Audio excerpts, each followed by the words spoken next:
Muito bem, então vamos passar então para o nosso estudo bíblico.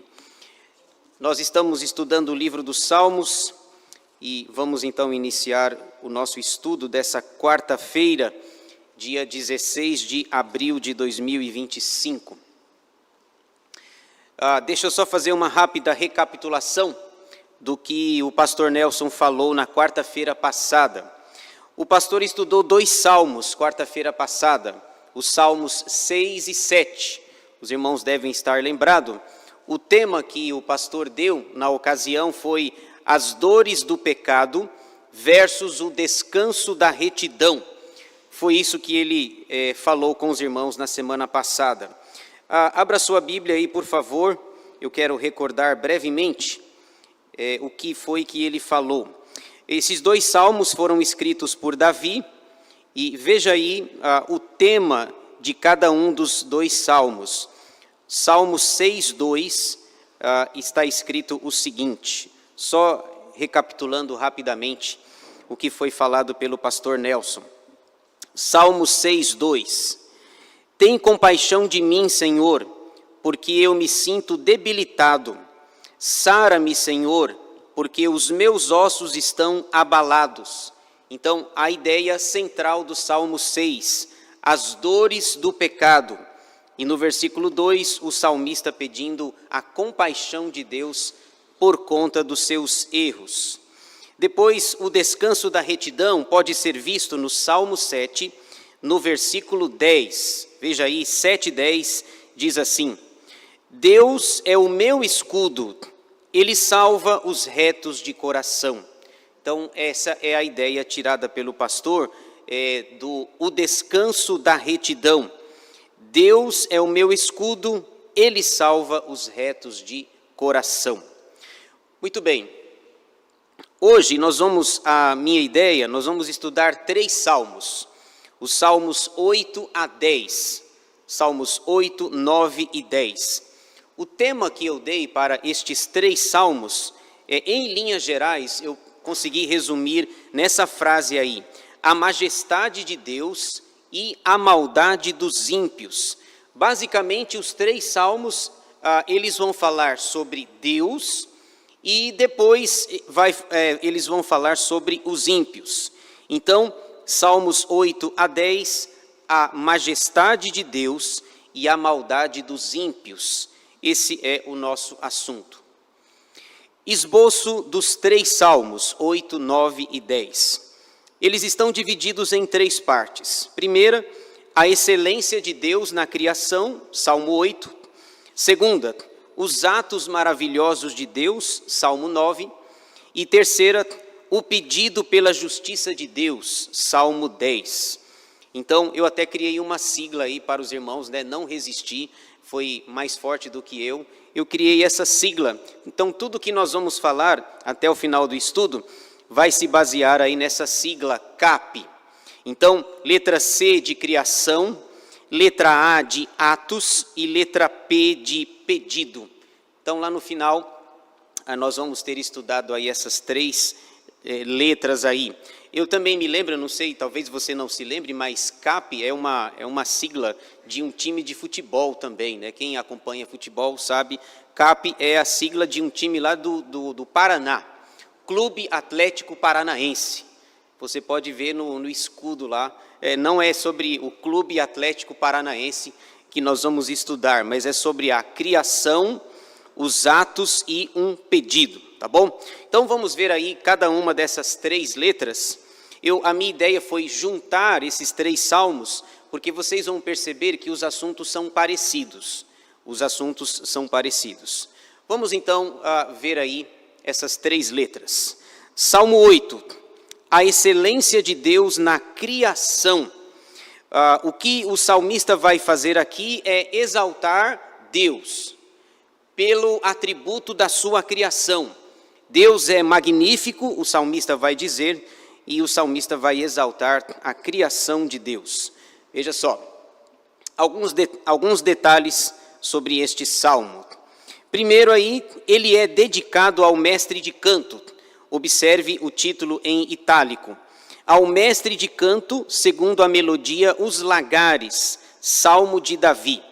Nós já falamos para os irmãos, mas vale a pena repetir. Você tem aí 2 títulos na sua Bíblia. O título em negrito, que foi colocado pela SBB, Sociedade Bíblica do Brasil. A ideia da SBB é simplificar, colocar uma espécie de título ou de tema, mas às vezes esses títulos eles atrapalham. Então, o negrito não faz parte do texto original, mas o que está em itálico faz. O que está em itálico faz parte do versículo 1. Então, o Salmo 8 foi escrito por Davi, ele é um hino, um cântico, e ele foi dedicado ao mestre de canto. Nós também já falamos que havia vários cantores, e 3 desses cantores se destacam lá no final de 1 Crônicas, Asaf, Gedutum e Remã. Então, provavelmente este cântico é dedicado a um desses 3 mestres de canto. É um hino, é uma música, e nesta música Davi vai exaltar as obras magníficas de Deus. O Salmo está dividido em 3 partes. Veja aí, primeira, a sua exaltação a Deus, versículos 1 e 2. Então, veja novamente aí, ao mestre de canto, versículo 1, segundo a melodia, os lagares, Salmo de Davi. Ó Senhor, Senhor nosso, quão magnífico em toda a terra é o teu nome, pois expuseste nos céus a tua majestade. Da boca de pequeninos e crianças de peito, suscitaste força por causa dos teus adversários, para fazeres emudecer o inimigo e o vingador. Então, o que Davi faz inicialmente nesses 2 versículos é exaltar a pessoa de Deus. Quão magnífico em toda a terra é o teu nome. Deus é magnífico, majestoso, grandioso, extraordinário. E Davi então exalta o poder de Deus. E ele fala, olha, Deus é poderoso, ele é soberano, é magnífico, conforme é adjetivado aqui, e a grandeza e a majestade de Deus está exposta nos céus. Olhe para os céus, olhe para o universo, para o cosmo, para as coisas criadas, que nós vamos ver a majestade e as maravilhas de Deus. Quem mora no interior, por exemplo, quando anoitece, consegue ver um monte de estrelas, não é verdade? Nós fomos recentemente para o retiro de carnaval, lá em São Roque, e quando anoitecia, você olhava para cima e você via muitas estrelas, muitas. E os estudiosos dizem que existem mais estrelas no firmamento do que todos os grãos de todas as praias, dos mares, de todos os oceanos. E aí o salmista Davi diz assim, olha, o Senhor é magnífico e colocou a sua majestade exposta nos céus, olhe para os céus. E o céu que a gente consegue ver, né? O primeiro céu, porque existem pelo menos 3 céus. O primeiro céu, o segundo céu e os céus dos céus. Provavelmente a morada e a habitação de Deus. Então, Davi começa exaltando a Deus. Eu coloquei ali, o versículo 2 é citado no Novo Testamento. Veja que interessante, quem fala desse versículo, eu até trouxe ele digitado, Jesus fala sobre este versículo. Jesus cita o Salmo 8. Está escrito lá em Mateus 21:16. Olha que interessante. Jesus estava conversando com os religiosos da sua época e num determinado momento da conversa, o Salmo 8 é citado.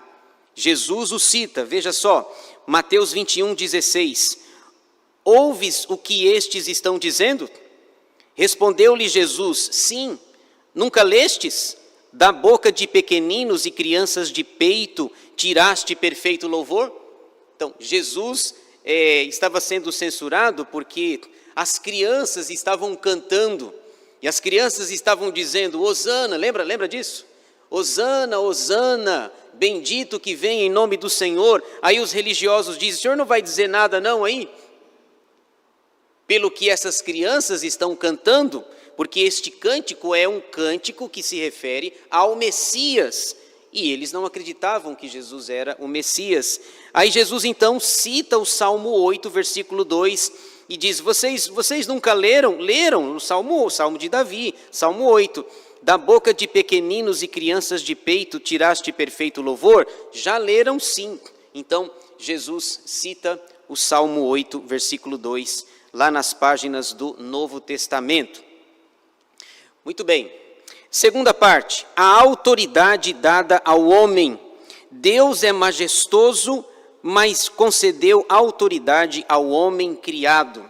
Veja só, versículo 3. Quando contemplo os teus céus, obra dos teus dedos, e a lua e as estrelas que estabeleceste, que é o homem que dele te lembres, e o filho do homem que o visites. A ideia de Davi aqui é o seguinte: Deus é tão majestoso, tão glorioso, magnífico, que criou os céus, a terra, e ele chama de obra dos teus dedos. Diante de uma majestade tão grande, quem é o homem? Quem é o ser humano? E aí nós nos tornamos pequenos, minúsculos, nada, ou menos do que nada na linguagem de Isaías, lá no capítulo 40, que é o homem para que dele te lembres? Veja só, no entanto, Deus concedeu a autoridade ao homem. O final do texto vai dizer, versículo 5, fizeste-o, no entanto, por um pouco menor do que Deus, e de glória e de honra o coroaste. Deste-lhe domínio sobre as obras da tua mão, e sob seus pés tudo lhe puseste, ovelhas e bois todos, e também os animais do campo, as aves do céu e os peixes do mar, e tudo o que percorre as sendas dos mares. O que Davi está dizendo aqui nos levando lá para o início. Lembra de Gênesis? Gênesis capítulos 1 e 2, quando Deus criou o homem, deu autoridade para eles, e é dito lá em Gênesis 2 que Adão deu nome a todos os bichos, a todos os animais, e o nome que Adão desse, esse seria o nome que ficaria. Por exemplo, passou diante de Adão um animal muito grande, com orelhas grandes e com uma grande tromba. O que é isso? Um elefante. Mas você sabe, mas o Adão nunca tinha visto um elefante. Ele olha assim e diz, esse tem cara de elefante. E ficou elefante até os nossos dias. Então veja a sabedoria dada por Deus a Adão. E ele olha, passa um outro animal diante dele, e o animal ele tem listas pretas e brancas. Que bicho é esse? É uma zebra. Tá, você sabe, mas Adão, nunca alguém disse para ele que isso seria uma zebra. Então, Davi mostrando que Deus, que é magnífico em toda a terra, deu autoridade aos homens. Davi nos levando para o início da criação, Gênesis capítulos 1 e 2. Veja aí no versículo 6, a palavra-chave aqui nossa, domínio. Eu até destaquei aqui, versículo 6, o domínio dado ao homem. Essa palavra domínio na teologia, ela recebe um outro nome, ela é chamada de mandato. Deus lá no início da criação deu 3 mandatos ao homem. A teologia chama de mandato cultural, mandato social e mandato espiritual. Adão era, por assim dizer, o vice-gerente da criação de Deus. Adão recebeu a autoridade de Deus. Então, deste-lhe domínio. No mandato social, ele deveria se relacionar com pessoas. É um mandato social, deveria casar, ter filhos, procriar, encher a terra, multiplicar. São as ordenanças dadas por Deus lá no início. No mandato cultural, ele deveria dominar a terra. E aqui alguns animais são citados, no versículo 7, ovelhas e bois, aves dos céus, peixes do mar. Deus colocou todas essas coisas e concedeu domínio para Adão, o representante da raça federal. Então esse é o mandato cultural. E no mandato espiritual é o relacionamento dele com Deus. Então, lá no Éden, Adão e Eva tinham 3 mandatos: o mandato cultural, o mandato social e o mandato espiritual, que ele deveria passar isso para os seus filhos e as suas gerações. Muito bem, e aí a terceira parte, observem que nós temos a repetição da sua exaltação a Deus.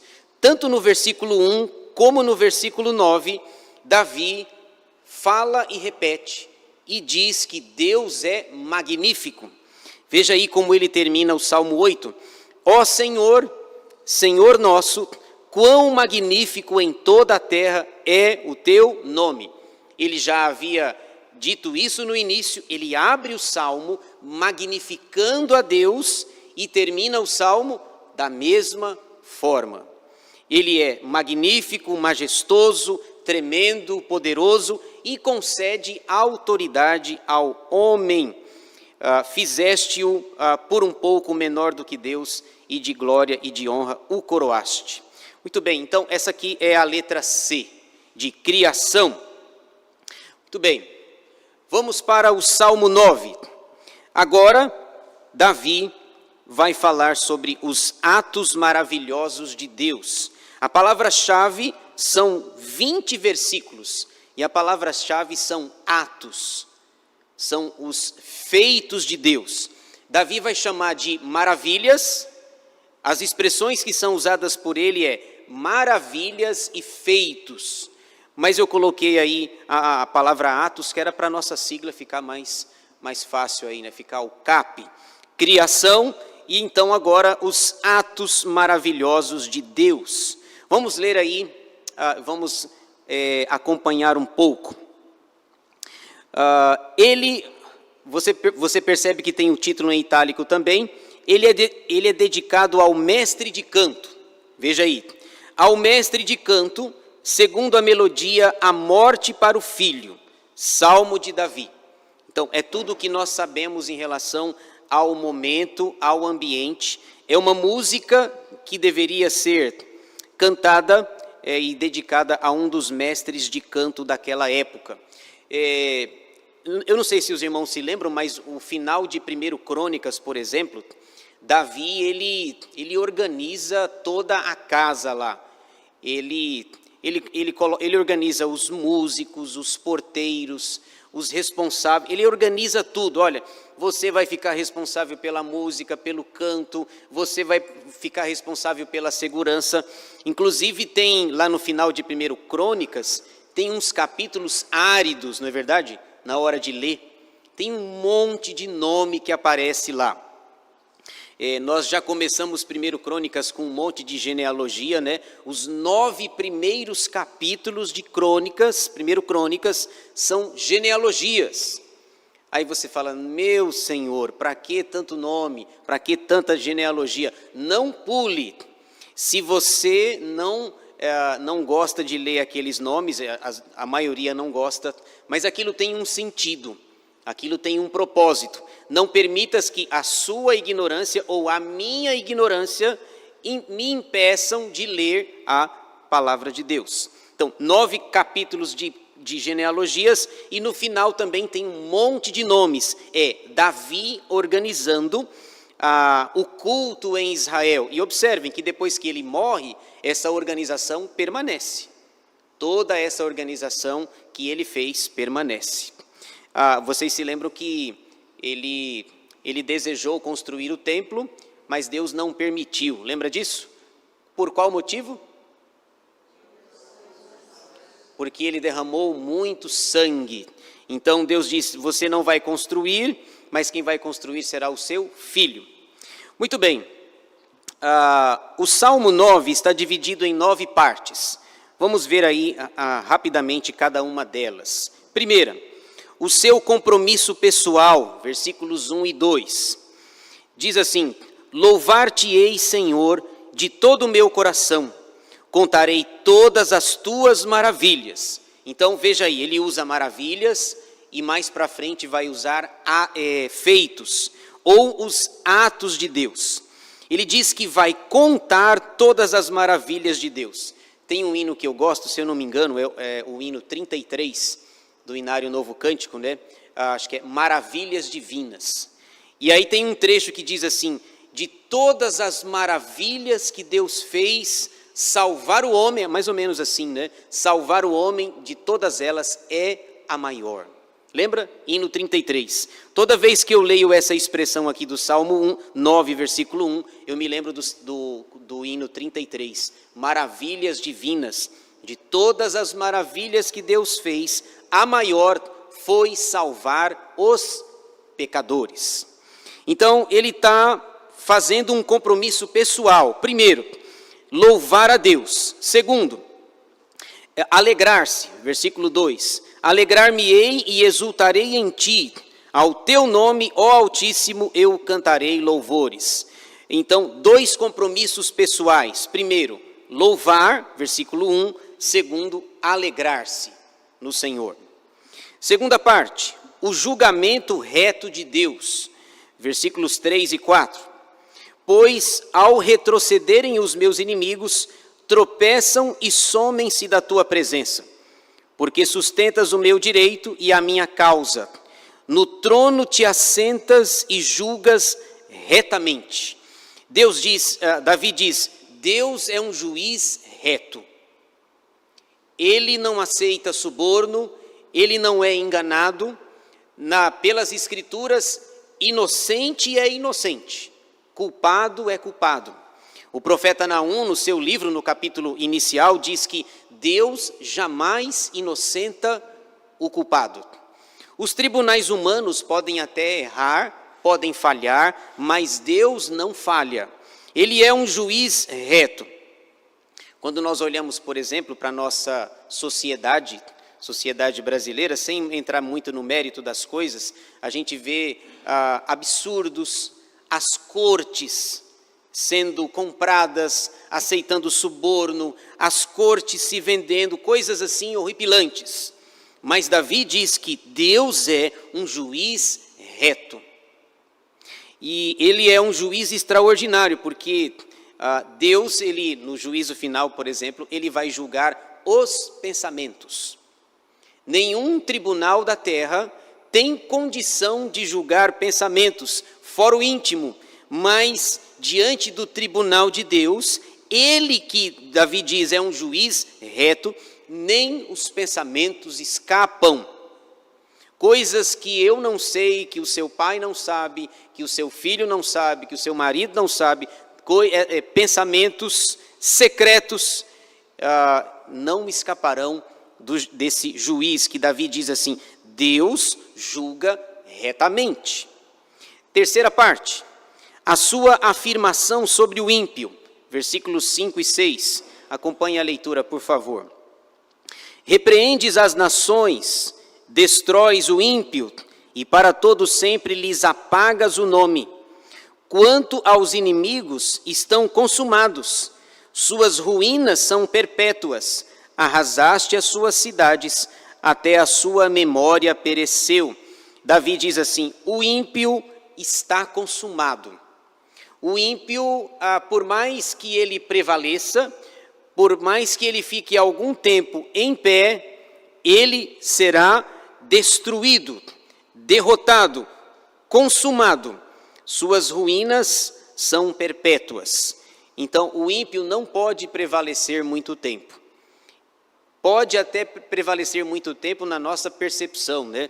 Porque às vezes a gente acha que o ímpio está demorando muito, mas na percepção de Deus não, porque lembra de Pedro, que ele fala, um dia para Deus é como 1000 anos, e 1000 anos é como um dia. Moisés diz isso no Salmo 90, e Pedro repete isso na sua segunda carta. Então é a percepção, depende da percepção. A nossa pode ser demorada, mas a de Deus é rápida. Inclusive a Bíblia usa figuras para falar que os ímpios passam como a erva, passam como a sombra, passam como um breve pensamento. Muito bem, quarta parte, só para que os irmãos entendam a estrutura aí. A sua afirmação sobre Deus, versículos 7 a 10. Olha só. Mas o Senhor permanece no seu trono eternamente, trono que erigiu para julgar. Ele mesmo julga o mundo com justiça, administra os povos com retidão. O Senhor é também alto refúgio para o oprimido, refúgio nas horas de tribulação. Em ti, pois, confiam os que conhecem o teu nome, porque tu, Senhor, não desamparas os que te buscam. Então, o que é dito aqui nos versículos 7 a 10 é sobre Deus. Se o ímpio passa rapidamente, se ele será destruído, Deus permanece eternamente no seu trono. Leia a Bíblia que você vai perceber de Gênesis a Apocalipse que o trono de Deus sempre está altaneiro, sempre reinando, sempre governando. Lembra de Isaías, por exemplo, Isaías 6:1? No ano da morte do rei Uzias, eu vi o Senhor assentado num alto e sublime trono. Bom, Isaías está dizendo que o trono da terra estava vazio pela morte do rei Uzias, que governara 52 anos. 52 anos, mais de meio século. Então, o trono da terra está vazio, mas Isaías diz, lá em cima, se é que é em cima, né? Se é que o céu é em cima, lá em cima Deus governa. Eu vi Deus num alto e sublime trono. Depois você chega, por exemplo, lá em Apocalipse capítulo 4, quando João vai descrever, ele diz, Deus abriu uma porta no céu, o início do capítulo 4 de Apocalipse, e eis que eu vi um grande trono, e alguém sentado nele. Sua aparência parecia pedra de jaspe, pedra de sardônio, sua aparência era maravilhosa, extraordinária, um trono maravilhoso, cheio de criaturas.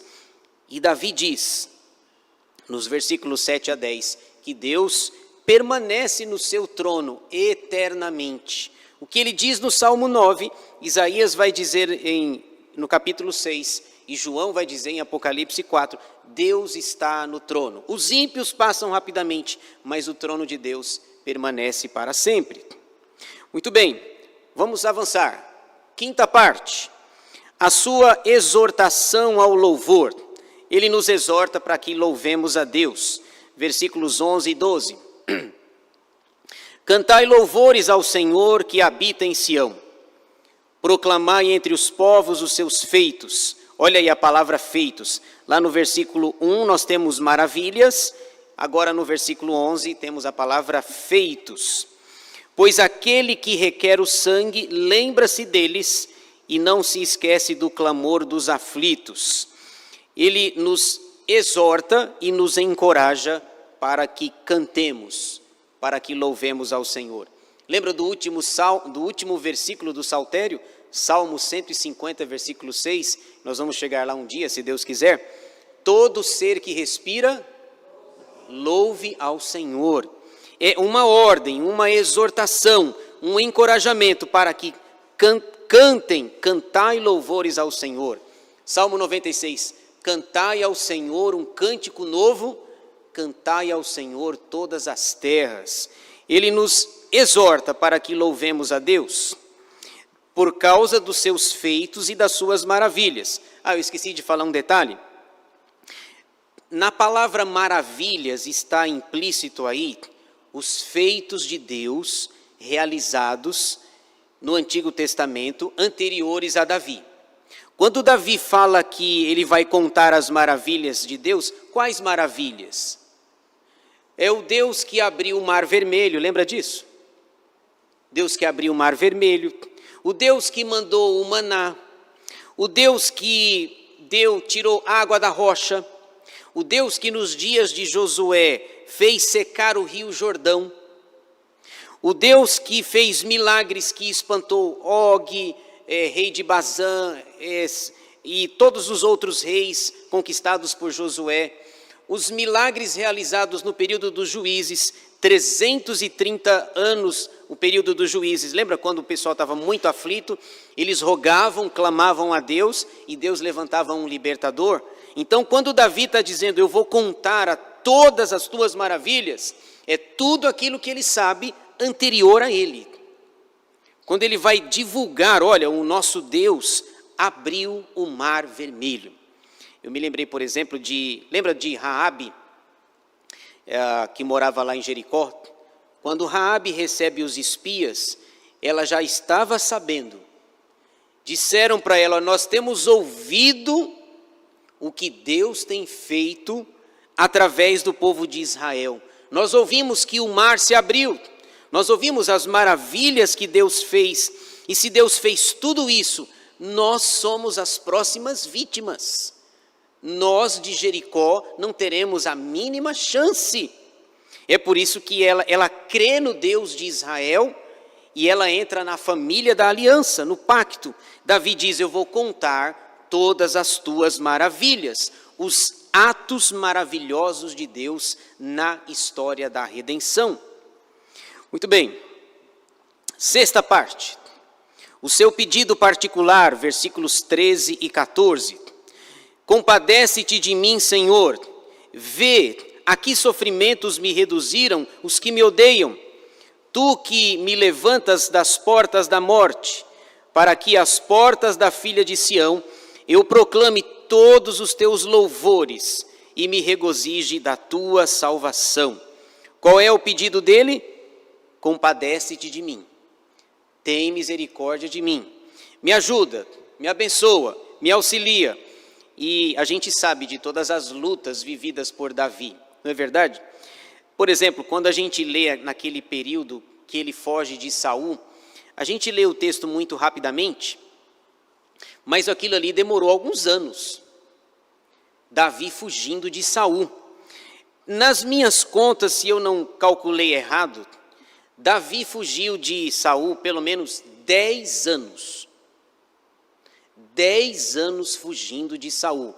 Ele chega numa cidade, daqui a pouco chega aos ouvidos de Saul que Davi está lá. Ele tem que fugir. Depois ele vai para uma outra cidade, daqui a pouco chega nos ouvidos de Saul, sabemos aonde está Davi. Ele tem que fugir.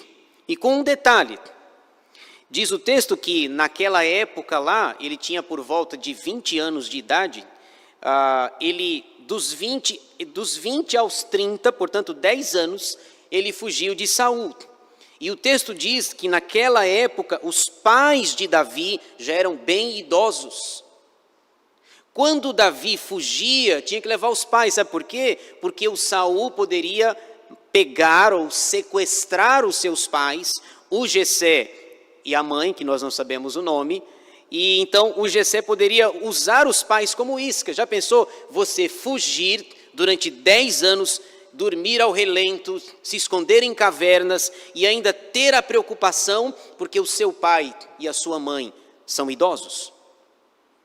Você fugir, você ter 20 anos de idade e sair correndo, fugindo, é uma coisa.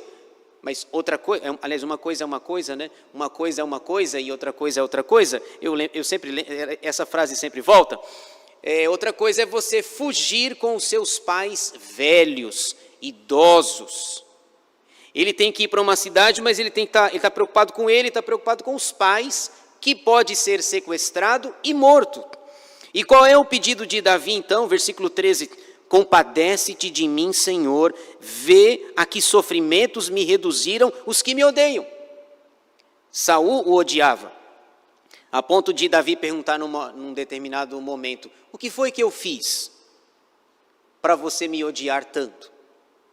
Vê a que sofrimentos me reduziram os que me odeiam. Tu que me levantas das portas da morte. Muito bem. Sétima parte, outra afirmação sobre o ímpio.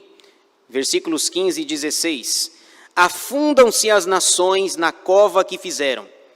No laço que esconderam, prendeu-se-lhes o pé. Faz-se conhecido o Senhor pelo juízo que executa. Enlaçado está o ímpio nas obras de suas próprias mãos. Afundam-se as nações. Aliás, quando ele vai falar do ímpio, ele tem uma convicção. O ímpio está de pé, por enquanto, mas ele vai cair.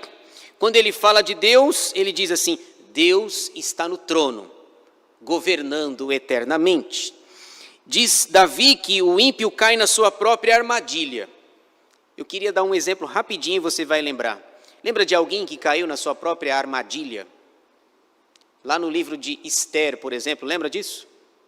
Qual o nome dele? Amã. Ele construiu uma forca, lembra? Para matar o Mordecai, que ele odiava. E diz o texto que uma forca é cerca de 20 metros de altura. 20 metros, que é para matar o homem lá e todo mundo da cidade que passar, vê ele morto lá. E aí o final da história a gente já sabe, é o Amã, ou foi o Amã, que foi enforcado. Davi diz, os ímpios caem nas suas próprias ciladas, suas próprias armadilhas. Oitava parte, a sua certeza pessoal. Versículos 17 e 18. Os perversos serão lançados no inferno, e todas as nações que se esquecem de Deus. Pois o necessitado não será para sempre esquecido, e a esperança dos aflitos não há de se frustrar perpetuamente. Ele só trocou a palavra, ele vem falando de ímpios até agora, e agora ele usa uma outra expressão, os perversos, que são a mesma coisa. Como diria alguém, né? É trocar 6 por meia dúzia, certo? Então Davi, ele tem uma convicção no coração. Os ímpios serão lançados no inferno. É pesado, né? Parece pesado. Mas o fim do ímpio é o inferno, daqueles que não se arrependerem. Os perversos serão lançados no inferno. E a nona parte aí, para nós encerrarmos o Salmo 9, o seu pedido ao Senhor, versículos 19 e 20. Levanta-te, Senhor, não prevaleça o mortal. Sejam as nações julgadas na tua presença. Infunde-lhes, Senhor, o medo. Saibam as nações que não passam de mortais. Qual é o seu pedido? Levanta-te. É a ideia de Deus fazer justiça em relação àqueles que são maus, ímpios, perversos e que se desviam do Senhor. Muito bem.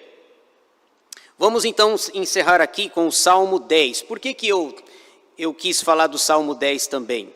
O título que eu dei é O Pedido pela Justiça de Deus. Vocês vão reparar o seguinte, olha só. Uma coisa no Salmo 10, ele não tem título, repararam aí? Ele não tem aquela expressão em itálico. Então nós não sabemos o contexto, não sabemos o autor, não sabemos pouca coisa ou nada ou quase nada. Os estudiosos acreditam que os Salmos 9 e 10 formavam originalmente um salmo só. Então talvez seja aí a ausência da expressão em itálico. Porque observem, no Salmo 8 tem a expressão em itálico, certo? No Salmo 9 também. E no Salmo 10 não tem. Tem só o título dado pela Sociedade Bíblica, A Derrubada dos Ímpios. Então, os estudiosos acreditam que originalmente o Salmo 10 é uma continuação do 9. E vocês vão ver, o assunto é o mesmo. No Salmo 8, o assunto é Deus. Nos Salmos 9 e 10, o assunto é os ímpios, os perversos. E então, faz todo sentido, a partir do versículo, por exemplo, 17, que ele começa falando dos perversos, dá a impressão que, na verdade, ele começou o assunto no 17. E o versículo 1 do Salmo 10 seria uma continuação. Então, o que a gente vai ver é muito semelhante ao Salmo 9. Então, originalmente um salmo só, mas na nossa Bíblia são 2. Então, nós vamos tratá-los como 2, tá bom? Então, veja aí a divisão. Então, ele não tem título, seria um salmo único, e o salmo está dividido em 4 partes. Primeira, o seu questionamento, versículos 1 e 2. Vamos ler aí as partes brevemente, os irmãos já conseguiram entender a mecânica aí dos Salmos 9 e 10. Ele faz questionamentos, versos 1 e 2. Por que, Senhor, te conservas longe e te escondes nas horas de tribulação. Com arrogância os ímpios perseguem o pobre, sejam presas das tramas que urdiram. Então, a pergunta dele no início do Salmo é: por que o Senhor se mantém longe ou afastado? Longe do quê? Longe dos perversos, que ele já havia citado no Salmo 9, versículo 17. Porque o Senhor, ele disse que os perversos vão para o inferno. Mas por que o Senhor se mantém longe? Eles vão para o inferno. Eu não sei se eu poderia dizer isso, né? Não sei se ele quer adiantar a ida para o inferno. Talvez seja uma heresia isso. Por que, Senhor, te conservas longe? E nós temos essa sensação, né, de que a gente vê os ímpios prosperando. Alguém muito antigamente já fez isso, né? Lembra do Asaf? Salmo 73. Por que prosperam os ímpios? Eles não têm preocupação, não têm enfado, não têm canseira, e eles parecem que se dão muito bem. Aí Asaf vai dizer: até que eu entrei no santuário de Deus e atinei para o fim deles. Muito bem, veja aí a segunda parte. Ele questiona e agora ele vai detalhar como é que os perversos agem, o procedimento do perverso. Nós vamos ler só para os irmãos terem uma ideia. Versículos 3 a 11. Pois o perverso se gloria da cobiça de sua alma. O avarento maldiz o Senhor e blasfema contra ele. Observem, os pecados vão se avolumar aqui.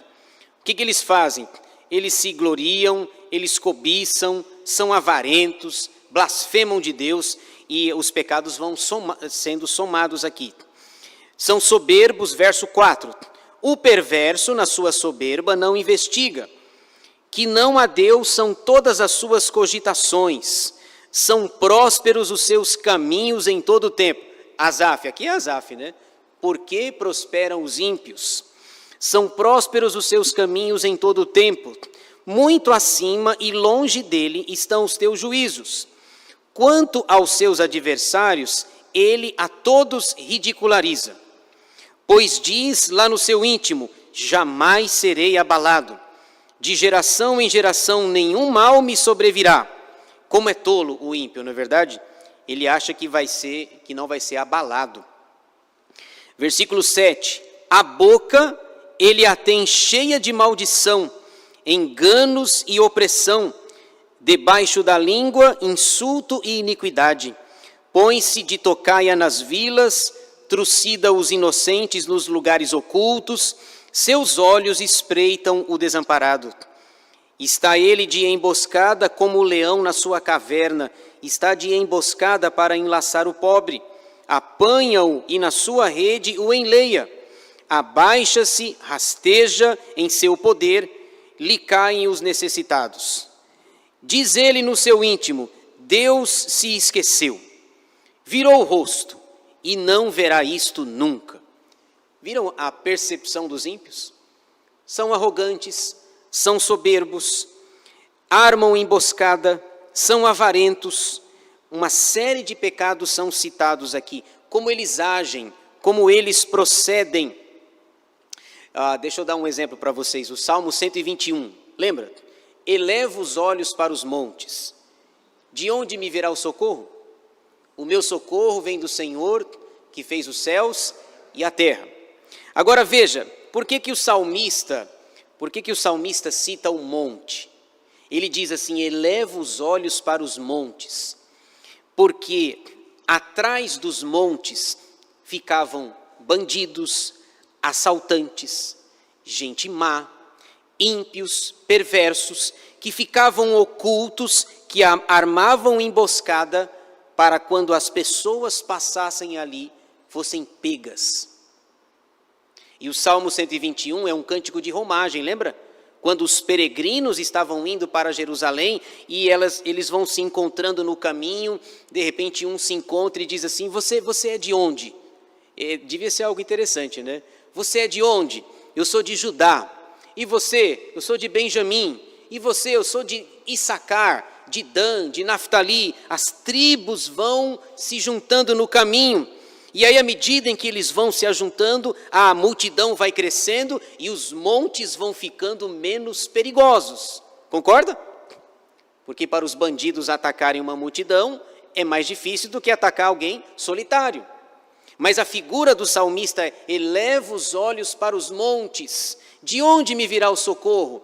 E se ninguém me ajudar, e se ninguém me auxiliar? Ele diz: o meu socorro vem do Senhor, que fez os céus, a terra, e fez esses montes aí, que tem ímpios escondidos e de emboscada.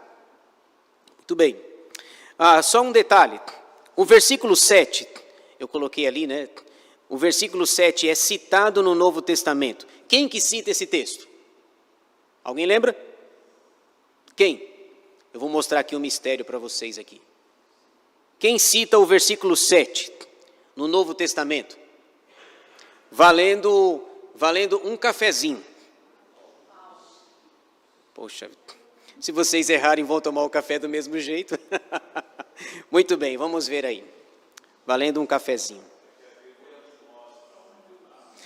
Isso é verdade, né? Vocês colaram aí, né? Tá embaixo aí, né? Ganharam o café, tá? Era a ideia, sem olhar, tá? Por exemplo, o primeiro texto que a gente leu, né? Da boca de pequeninos suscitaste perfeito louvor. A gente sabe desse daí sem olhar, né? Isso aí está claro que foi Jesus. Quem falou isso foi Paulo. Lá em Romanos 3, eu coloquei ali para os irmãos, olha só. A mesma expressão, a expressão boca aqui, também é usada pelo apóstolo Paulo lá no Novo Testamento. Romanos 3,14. A boca, eles a têm cheia de maldição e de amargura. O que Paulo está fazendo é citando o Salmo 10, versículo 7. É que para Paulo não é 10, 7, certo? Para Paulo não tem Salmo 10, versículo 7. Porque capítulos e versículos foram colocados bem posteriormente.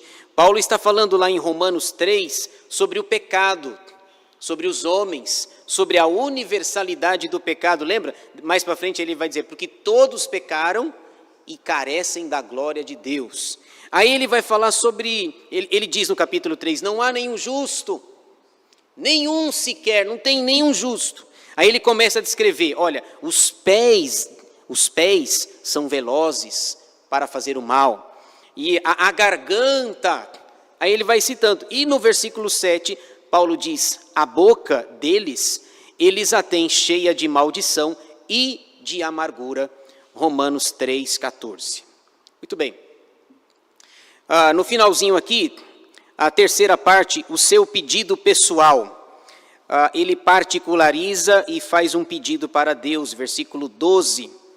Levanta-te, Senhor, ó Deus, ergue a mão, não te esqueças dos pobres. Por que razão despreza o ímpio a Deus, dizendo no seu íntimo que Deus não se importa? Tu, porém, o tens visto, porque atentas aos trabalhos e à dor, para que os possa tomar em tuas mãos. A ti se entrega o desamparado, tu tens sido o defensor do órfão, quebranta o braço do perverso e do malvado, esquadrinha-lhes a maldade, até nada mais achares. Então, o que ele está fazendo nos versículos 12 a 15 é pedindo para Deus. No versículo 12, o primeiro pedido é, levanta-te, Senhor. No versículo 15, o segundo pedido é, ele é mais bravo no versículo 15, né? Quebra o braço do perverso e do malvado. Deixa ele colocar como é que chama aquele negócio? Uma tipóia, né? Quebra o braço do perverso e do malvado. E a última coisa aí, a quarta parte, a sua firme declaração. Ele encerra com uma convicção, diante de tudo que foi falado, da majestade de Deus, do procedimento dos perversos, ele encerra fazendo uma declaração. Versículo 16. O Senhor é Rei eterno. Já vimos isso, né? lá atrás, lá no Salmo 9, Rei eterno, o Senhor está no trono eternamente. O Senhor é Rei eterno, da sua terra somem-se as nações. Tens ouvido, Senhor, o desejo dos humildes. Tu lhes fortalecerás o coração e lhes acudirás, para fazeres justiça ao órfão e ao oprimido, a fim de que o homem que é da terra já não infunda terror. Então, a sua firme declaração: Deus reina, Deus cuida de tudo e Deus faz justiça ao órfão e ao desamparado, ao oprimido. O versículo 18. Então, era isso que nós tínhamos para falar. Algumas lições práticas para a nossa vida. O que os Salmos 8, 9 e 10 nos ensinam? 3 lições me chamaram a atenção e eu quero destacá-las brevemente para vocês. 3 lições importantes. Primeira, você e eu precisamos reconhecer a majestade de Deus. Isso é o Salmo 8, lembra? Quão magnífico em toda a terra é o teu nome. Vamos ver novamente, lido fica melhor, né? Os versículos 1 e 9. Reconhecer a majestade de Deus. Quem é o seu Deus? O Deus que você serve. Salmo 8, versículos 1 e 9. Ó Senhor, Senhor nosso, quão magnífico em toda a terra é o teu nome, pois expuseste nos céus a tua majestade. Versículo 9.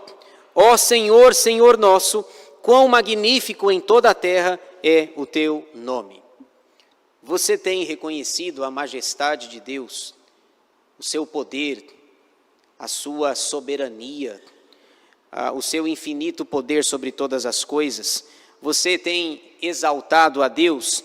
Eu me lembrei, por exemplo, lá de Romanos 11, versículos 33 a 36, Paulo vem falando uma série de doutrinas fortes. Ele diz: ó profundidade da riqueza, tanto da sabedoria de Deus, do conhecimento de Deus. Quem, pois, conheceu a mente do Senhor?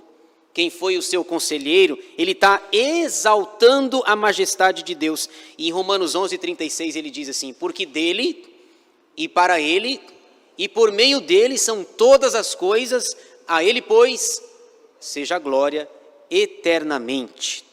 É preciso reconhecer a majestade de Deus.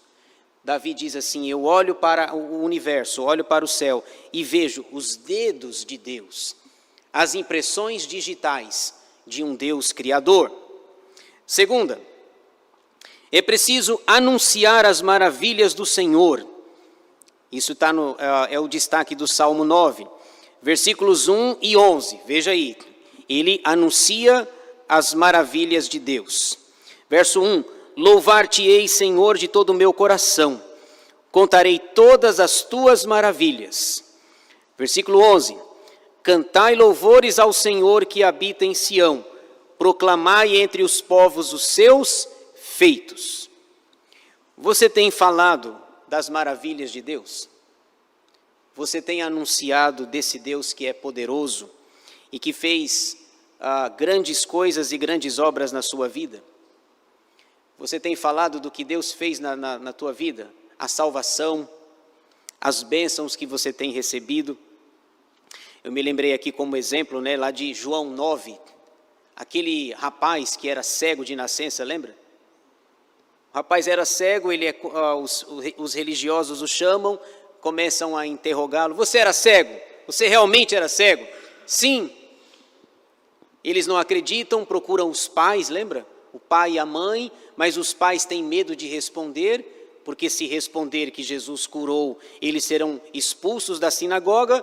E aí os pais devolvem para o filho, diz assim: perguntem para ele já é maior de idade, ele já tem condição de responder. Aí eles chegam de novo para o menino, para o rapaz, e diz assim: e aí? E ele tem a pregação dele é a seguinte: eu só sei de uma coisa, eu era cego, e agora posso ver, agora posso enxergar. Então veja, ele não conhecia a Bíblia, ele não conhecia teologia, ele não conhecia os 5 pontos do calvinismo, não conhecia nada, mas ele tem um anúncio muito grande assim. Ele diz: olha, eu era cego, E agora eu posso ver. Você tem anunciado as maravilhas do Senhor? Aonde você trabalha, as pessoas sabem que você é crente? Que você serve a Deus? Ou você é um agente secreto da fé? 007, James Bond. Lá no meu trabalho ninguém sabe. Eu não, que aí eu vou me comprometer. Não, você não tem agente secreto no reino de Deus. Lembra daquele outro exemplo? Aquele rapaz que era endemoniado e que vivia nos cemitérios, prendiam ele com correntes e ele quebrava lá e ninguém podia prender o homem. Jesus curou. E o rapaz disse assim: deixa eu ir com o Senhor. Deixa eu ir. Ele falou, Jesus não deixou. Não, vá, volte para os seus e anuncie o que eu fiz. Mas eu não sei pregar, como pregar? Diga que você andava pelos cemitérios, que você dormia à noite lá, as correntes não te seguravam. Volte para a sua cidade e anuncie o que eu fiz. Bom, eu dormia nos cemitérios, eu passava a noite assim, eu era violento, ninguém se aproximava de mim, mas Jesus me curou. Você tem anunciado as maravilhas do Senhor? E lá tem um detalhe sobre esse rapaz que passa desapercebido. Jesus diz assim: volte para a cidade lá. E aquele, não é que ele voltou? Ele voltou para a cidade e evangelizou 10 cidades. Aí você fala, mas isso, onde é que isso está no texto? Jesus mandou ele voltar para casa, não foi? E ele evangelizou 10 cidades. Mas como é que o senhor sabe? O senhor contou? O texto diz assim, ele foi e pregou em Decápolis. Lembra disso? Decápolis não é o nome da cidade. Decápolis são 10 cidades. Por exemplo, um time que ganhou uma competição 10 vezes, ele é decacampeão. Ganhou a competição, foi campeão 10 vezes. Então a gente sabe até o penta, mais ou menos, né? Bi, tri, tetra, penta, hexa, 7 hepta, 8, não me lembro agora, 9 acho que é octa, né? Octa, 9, acho que ênia, se eu não me engano, e ganhou 10 vezes, ele é decacampeão. Então ele conta para 10 cidades que moravam no cemitério. Volte lá e diz, e ele foi por toda a Decápolis anunciando. Você tem anunciado as maravilhas do Senhor? Aquele cego anunciou. Aquele homem que morava no cemitério também anunciou. E a última coisa, número 3 aí, confiar na perfeita justiça de Deus. Deus é justo. Alguém já disse assim, né? Deus é bom, o diabo é ruim e nós somos mais ou menos. Já viram isso? Deus é bom, o diabo é ruim e a gente é mais ou menos. E se não for a graça de Deus, é menos. É menos ainda. Agora, Davi encerra os 3 salmos e no Salmo 10, no versículo 18, ele diz assim, ele diz que confia na justiça de Deus. Veja aí, 10, 18. Para fazeres justiça ao órfão e ao oprimido, a fim de que o homem que é da terra já não infunda terror. Davi confia que Deus faz justiça. Confie na justiça de Deus. Salmo 125, 1. Os que confiam no Senhor são como o monte Sião, que não se abala, mas permanece firme para sempre. Muito bem. É isso que eu queria falar com os irmãos nessa noite. Salmos 8 a 10. A majestade de Deus e a maldade dos ímpios.